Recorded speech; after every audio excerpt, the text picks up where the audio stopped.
All right, we are talking 6-6A with Rockhill head coach Mark Wilkinson. And Coach, you were one of the four that made it out of that monster district, and you actually came out as a 3 seed. Yep. It was a very, in my eyes, a very successful season. You might not think so because you were 6-5 and not, but the teams that you had to play and the way you kind of got out of the gate, you got out of the gate scoring only 7 points or less the first 3 games, but you really started getting going.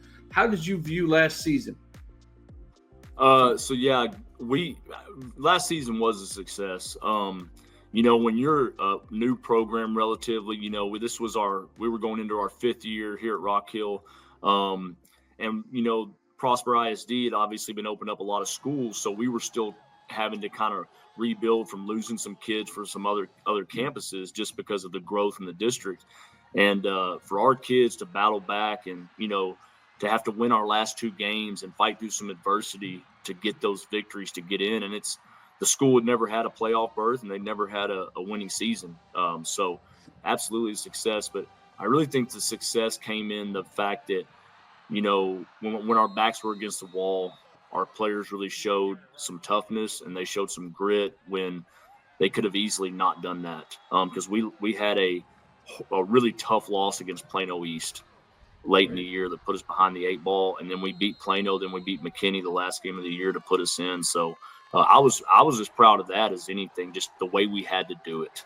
So it was definitely a defining moment for this program, and now the standard is reset. Before it was just get in. Now the standard is this is what we do here. So it's been a great thing for the overall program and the campus and the school community too.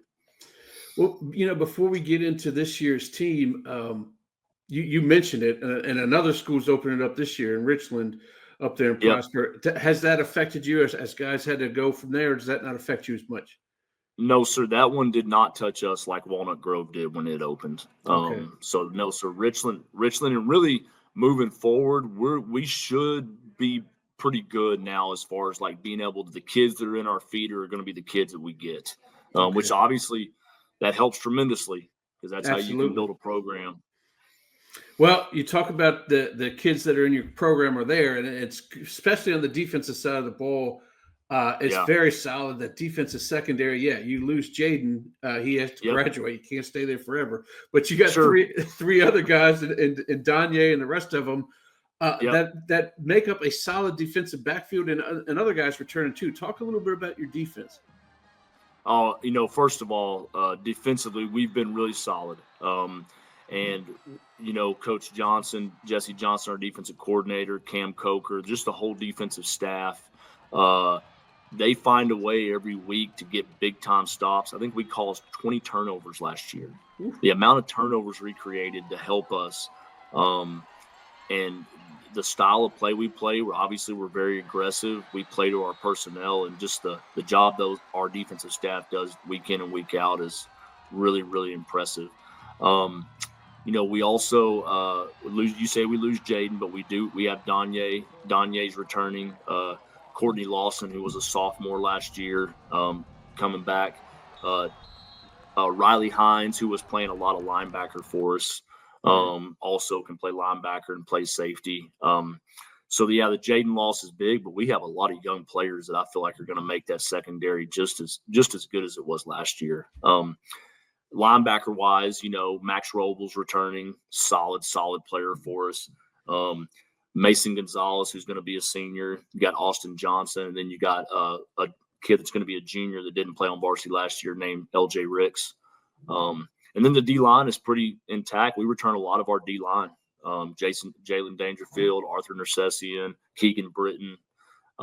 We return a lot of those guys, and we have a young D lineman. It's going to be a sophomore named Jonathan Strotter. Going to be a really good player. So I don't expect our defense to miss a beat.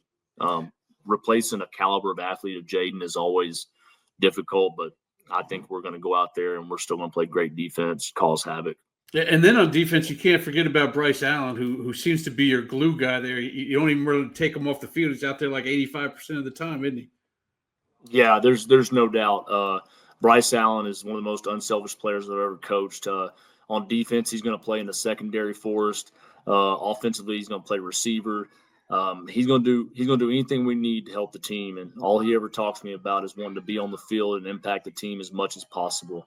And he's physically tough, he's mentally tough, and very blessed and very grateful that I've got an opportunity to be part of his high school football career. Is that going to be key so that the other side of the ball can kind of get themselves started, get themselves rocked into your plan there, so the defense can kind of hold it down. Maybe nobody can throw on you. Right. Hold that stuff down while you get the offense going, because I'd like to talk about that side of the ball as well. Absolutely. We have a new offensive coordinator this year. Joshua Davenport's coming to us. So we definitely need to get that side of the ball going. And a lot of from a head coaching perspective, we played to our defense last year.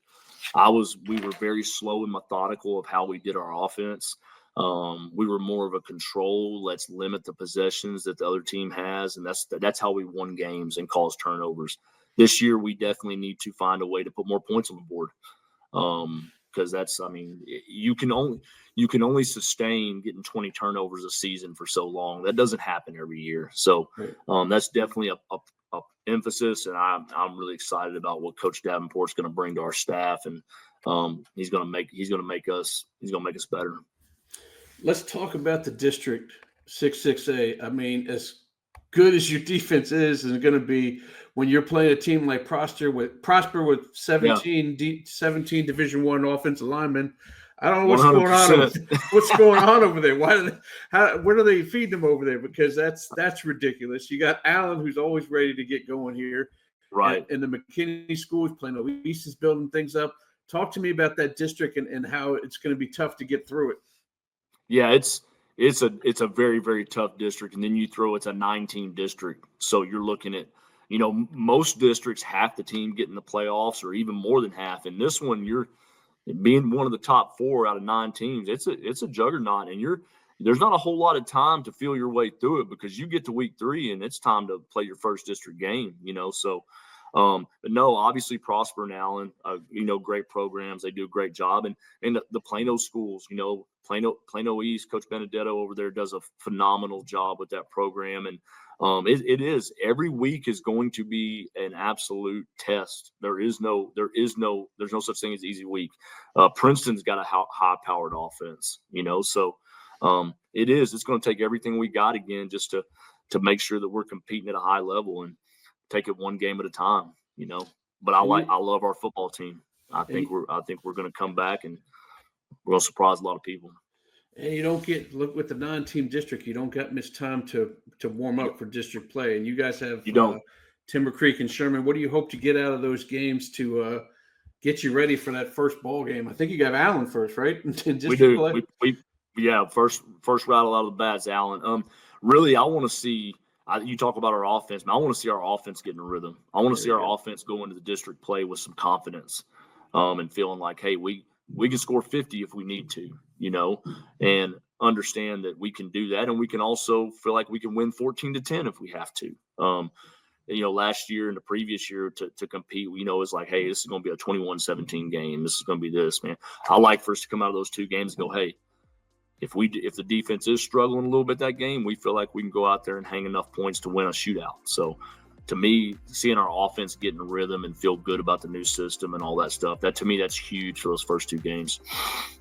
Well, it's going to be fun, Coach. It's right around the corner. I know you haven't stopped working at all this year, but I did take a break for about a week. I'm not going to lie to you. I took a break for a week. I know you didn't. I understand. It's right around the corner, Coach, and I can't wait to see you guys come August. So thank you very much for joining me.